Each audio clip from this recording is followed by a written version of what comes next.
What's going on, guys? Today we're going to do a brake job on this 2022 Buick Enclave, kind of explaining the walkthrough of it. So first things first, we're going to go ahead and take this wheel off and get right into it. Alrighty, so now that we have the wheel off, we're going to go ahead and turn this the most that we can so that we can access the caliper bolts that are in the back side.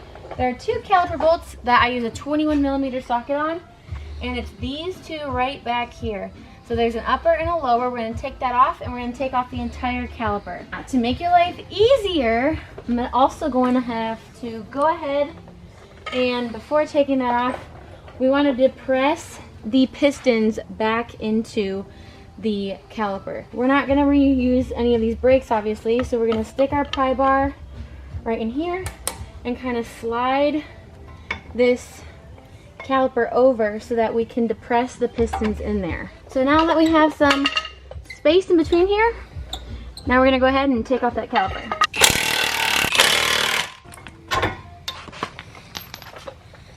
Now we got our whole caliper off. We can hang it over here so that we're not hanging it from the brake line. We're going to use a T30, Torx 30, to go ahead and loosen this up. Alright, so once you got your little screw out, you're just going to take that bad boy off, and then we're going to take a wire wheel and clean off this hub because it's disgusting, and we want to have a clean mating surface for the new rotor. Alright, so when you get your new rotor, it's going to come inside of a plastic bag, and it's going to have like this sticky kind of coating on it.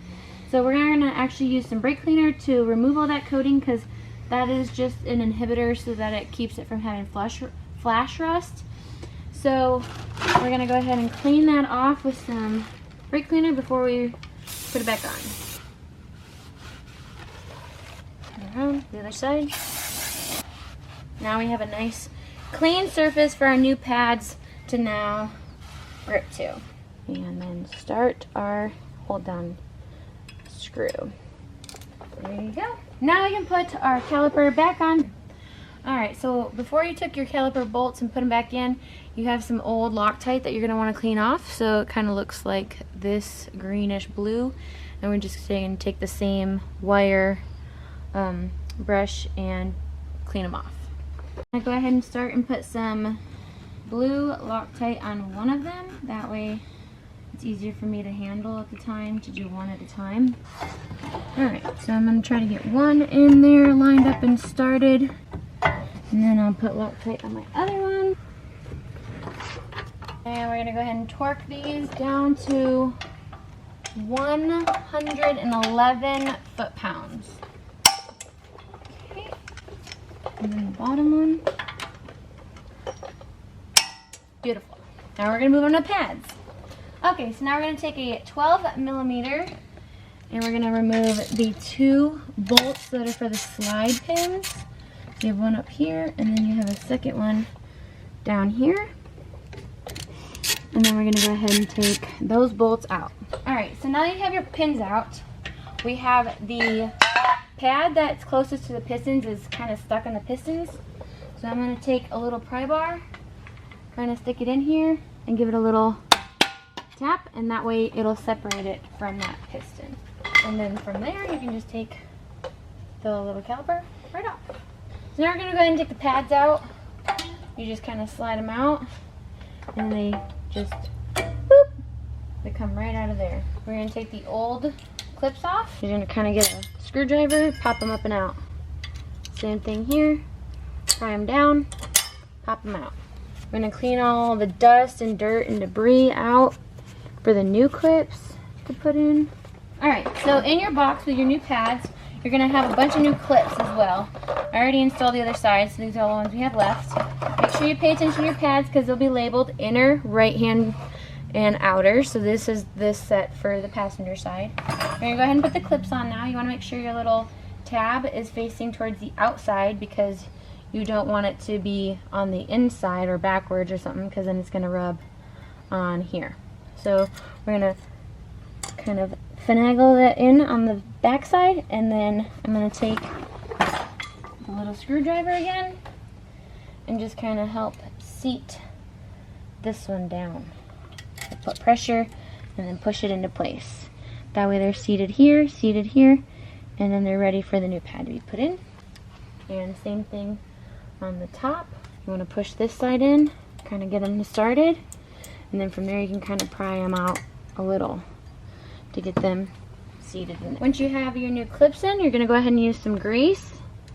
And we're going to grease these slides because this is where they slide inside of here. That way when you put pressure on them, they can slide freely and not hang up or drag and burn your brakes off. Now you want to put it in the same orientation as the curvature of your rotor. Obviously this is incorrect, so you want to have it like this. Now there's a little gap in between here and here, so that's kind of where you're going to feed your pad at. Kind of get it in there, and then you're just going to boop. They just slide right in there. And then there's your outer. And you repeat the process on the other side. And I wanted to show y'all a comparison of the old versus the new. So here's about, I mean, these still had quite a bit of life left in them, but my dad's pretty hard on braking, so they were starting to do some grinding and weird things. So we figured it would be go ahead and time to replace them, which is why we're doing them. But them rotors had saw better days, and they'll have way better stopping power now that they are completely clean, because you got gunk built up here. This is, any kind of brake dust like this built up like that will definitely squeak and stuff, and you can already tell the difference in the uneven wear just in like over time of dust and dirt and crap getting in there. So there's a big difference right there. Alright, so once you got your inner pad on, now you can go ahead and grab your caliper back over here. We're going to clean off these pistons, look for any wear or damage to them. I just like to give them a nice little cleanup, and then we're going to grease the pistons as well, just on this mating surface. That way they glide a little bit easier, and then that way they don't get as stuck on the pads as well. Alright, so now we're ready to go ahead and put our caliper back on. Watch your fingies, because you don't want to pinch them, because that's a whole lot of not fun. And then your little guide pins are gonna kind of get in the way. You just gotta finesse it on there, and then grab your bolts. I like to start the top one first, that way I can kind of hold it up there a little bit easier. And then we're gonna go ahead and throw our bottom one in, torque those down to, the torque spec is anywhere between 23 to 28 foot-pounds, so I do 25 because then it's right there in the middle. I'm gonna go ahead and torque these down.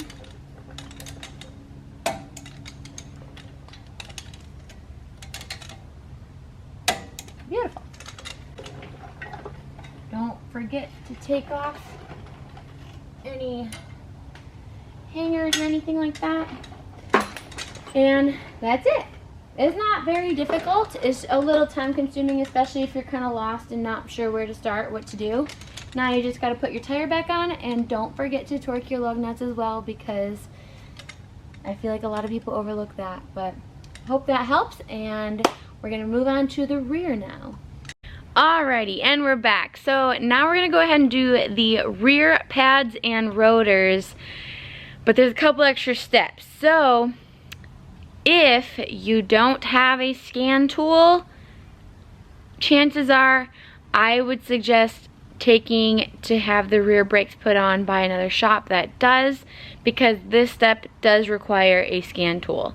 So today we'll be using the Icon T10 from Harbor Freight, and I'll kind of show y'all the walkthrough steps on how to use that so that we can actually go ahead with our service. So with that being said, I'm going to go ahead and show y'all how to do that before we start going on the back.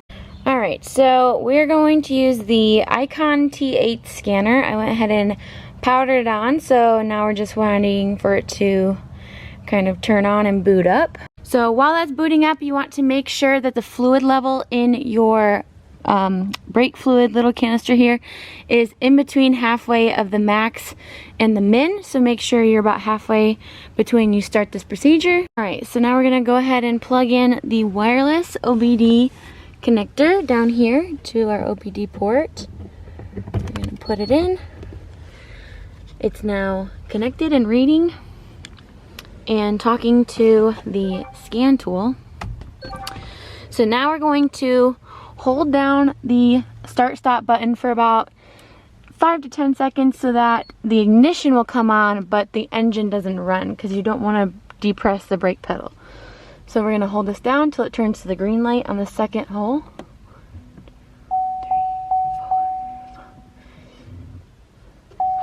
There you go. So now everything will come on. All right. So now that we have the VIN, our make and model, it's reading all the information on the vehicle, we're going to go to OK. Go through everything. So now it'll pop up under our diagnostic screen of all system code, scan, detect equipped system, system selection, and service, reset, and relearn. All right, we're going to go to system selection because we only want the electronic brake control module. And from here we're going to go to actuation test, and we are going to retract. Right here where it says rear brake caliper piston retract. We're going to retract. Commanded state, it's not commanded yet, so now we're going to go to release. And then you can hear it kind of retracting in the back. And then up here it's going to have this little like parking brake symbol with a wrench on it, where it's like a service parking brake kind of. There it is, that little blinking one. So now that we know, we are in service park mode basically. So now that that's released, we're gonna come back to the back, take the rear tire off, and then go to the next step. All right, now we're gonna go ahead and take off our wheel and tire.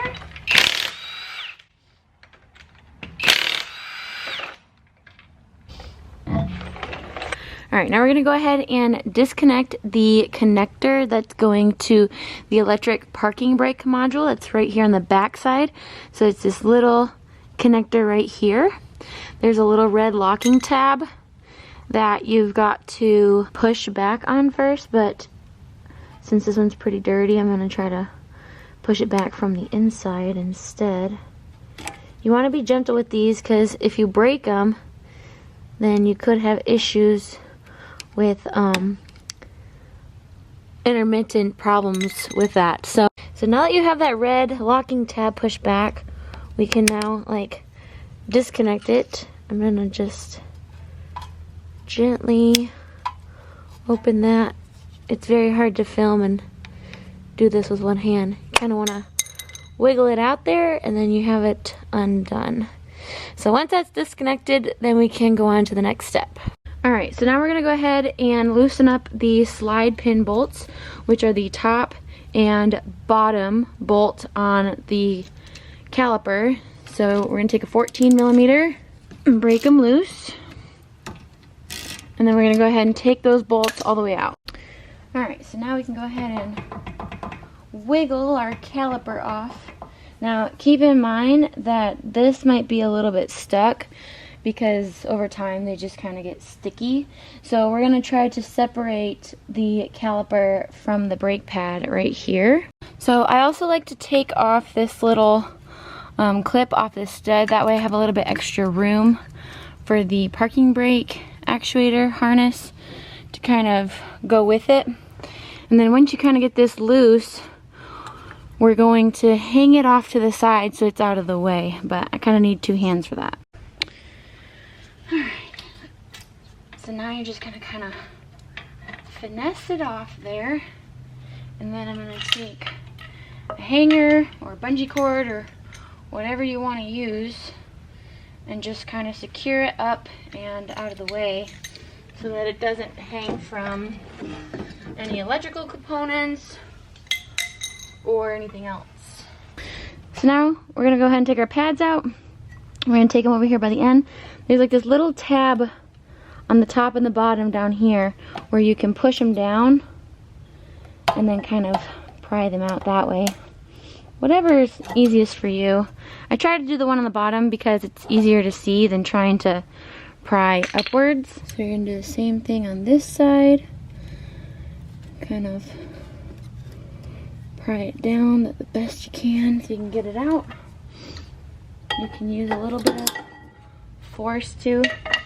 Your new pads will come with the new clips, so these you can just kind of pry up and out and throw them away. Pry down on these, and then these are now trash. Alright, so now we're going to go ahead and take off the caliper bracket, which is this whole bracket. It's held on by these upper and lower bolts. Those are 18 millimeters. And that way, once we get the caliper bracket off, then we can work on getting the rotor off. They're kind of tight, so don't be alarmed if it's hard to get them loose. And go ahead and take the top one out.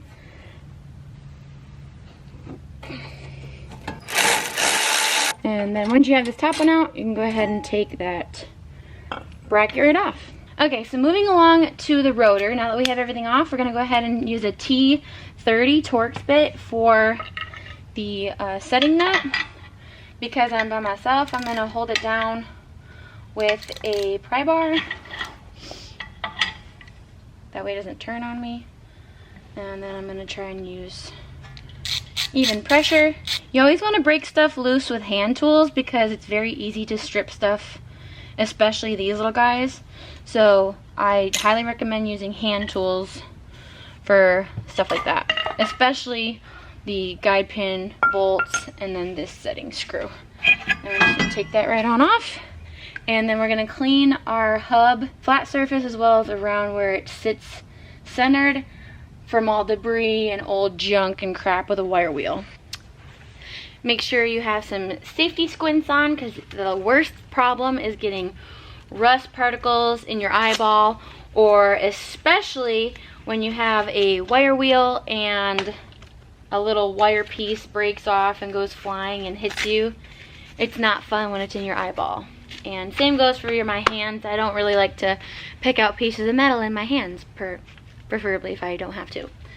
So now we're just going to go ahead and clean around here, anything where the new rotor is going to sit. Alright, so once you have a nice clean surface and mating surface, one other little tidbit I would suggest is if this old one was really hard to get off and you had to like beat it off or something, because you live in like somewhere that has salt on the roads or just rust in general, I highly recommend using some anti-seize just around this center bore. That way it's a lot easier in the future to get off. But now we're ready to put our new rotor on.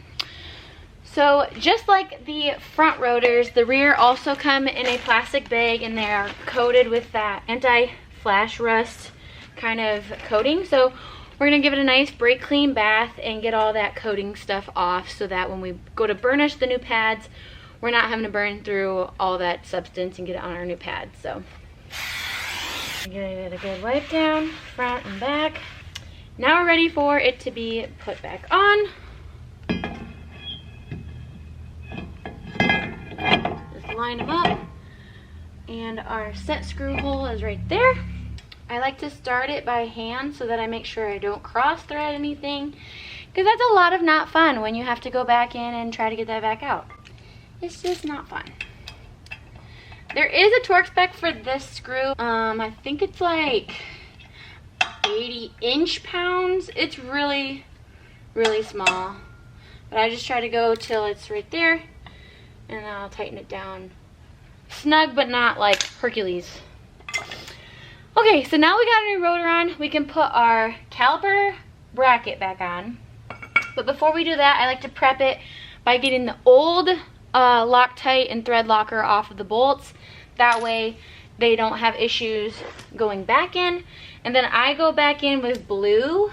You can use orange as well. These don't have a whole lot of high torque on them, so that's why I use blue. On our dualies and stuff that I know I'll be pulling with or has a lot more weight to them, then I prefer orange. I never use red. For the love, don't use red, okay? It doesn't need red, and red is just so much not fun trying to get back off in the future.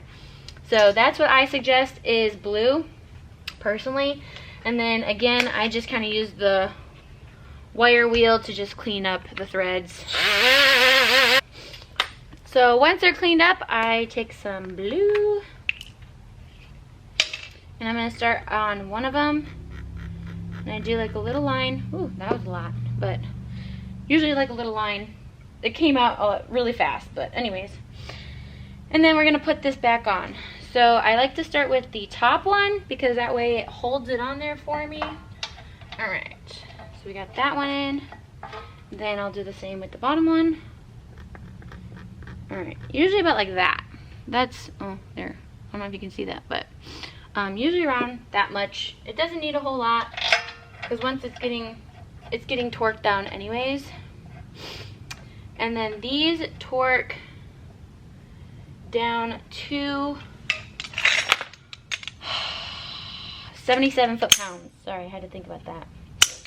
And the 18 millimeter. And we're gonna torque them down. You definitely want to torque them while your Loctite is still wet, because if you torque them after they've already dried, then it kind of defeats the purpose of the Loctite.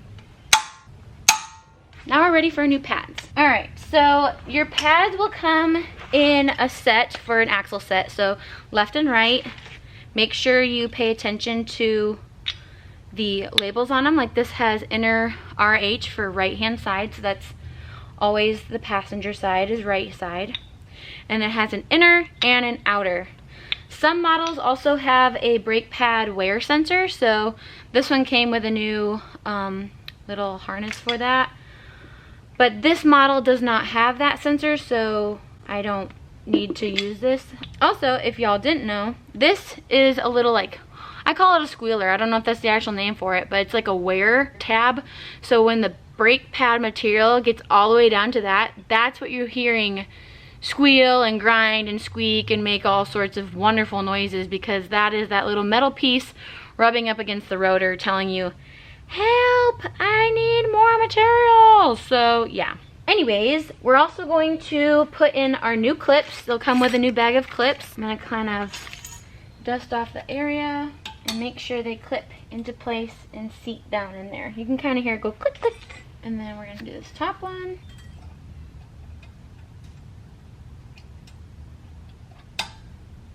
Beautiful. So now we got our clips in. We're gonna go ahead and grease our ends. We'll do this outer one first so y'all can see that one. So I used some grease on these ones. And then because the outside of this gets stuck on that caliper, I like to grease some right here too. Just because that way in the future it comes off a little bit easier. But these are what slide to and from, so that's why you want to put some grease on there to help them slide better. And then again, we're just gonna make sure your orientation curve is the same orientation as the rotor. Stick them in there and boop, make sure they're just clipped in. And then that way they can slide in and out like this. That's why we put grease on them. On this outer one where I kind of put some grease here and a little right there. And I just kind of smear it around there. That way it doesn't get as stuck. I have to deal with that next time around. And then we're gonna do the inners.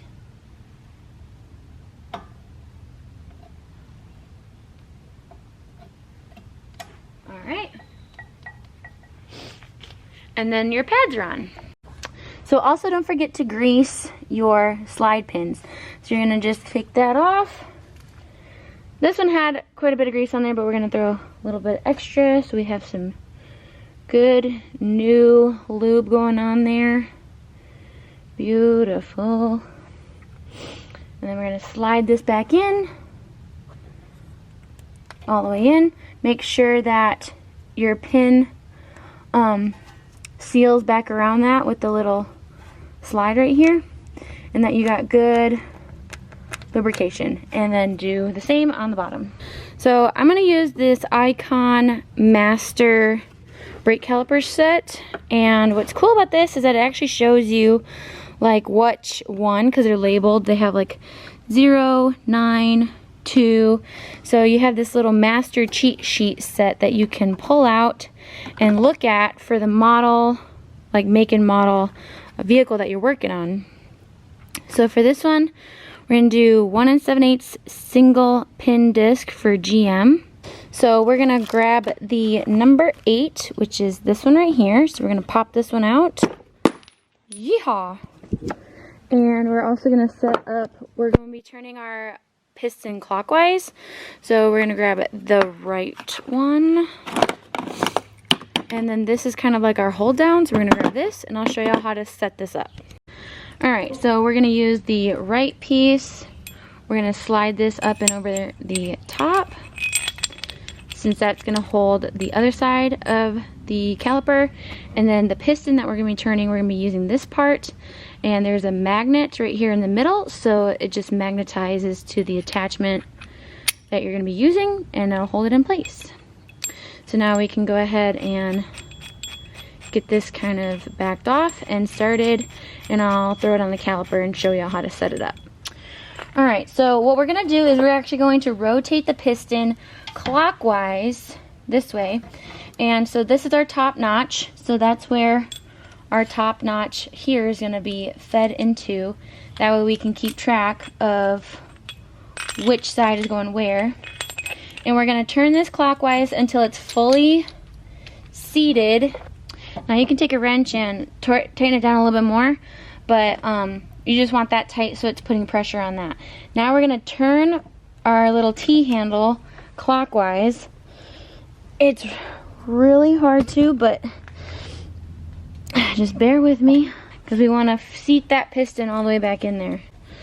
So I'm going to see if I can get a cheater on here and have some more leverage. Alright, so now we're going to want to line up our notch just on the M side where this GM logo is. We're going to take the left corner of our notch and line it up with the upper right corner of that M. So loosen that up. Alright, so we're wanting this left corner of our notch to be in line with that side of the M. So I would say we're about right there, and that way we have our piston fully back in there. And then what I like to do is I like to clean off this piston and put some grease on this thing. I'm gonna add a little bit of grease, smear it all over.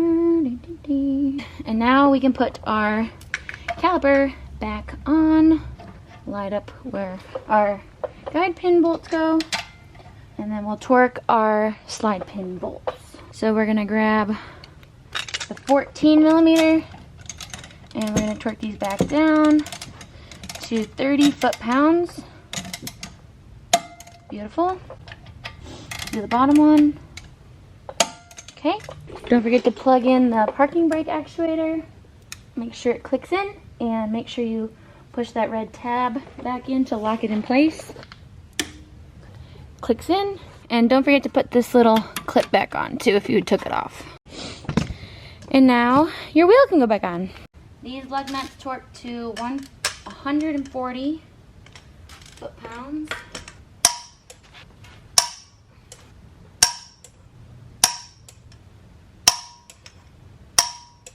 Okay.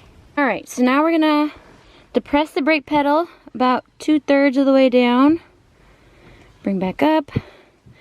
Because we're just, until it gets nice and stiff. There's no more really squish. Beautiful. Alright, so now that's to the point where we now have our pistons back where they need to be. We're going to go to, there at the bottom, it's hard to read, but it says special functions. We're going to go to park brake calibration. Okay. It's communicating.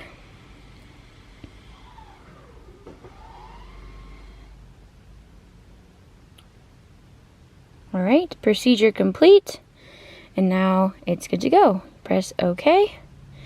And our service park light turned back off.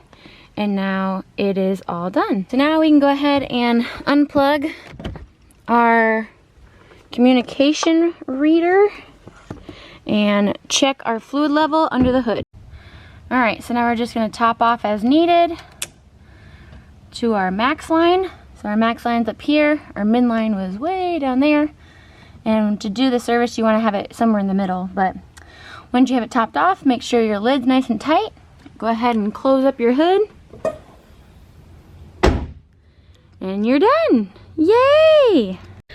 So overall, it does suck that you have to have some kind of specialty tools to actually fully do the job correctly.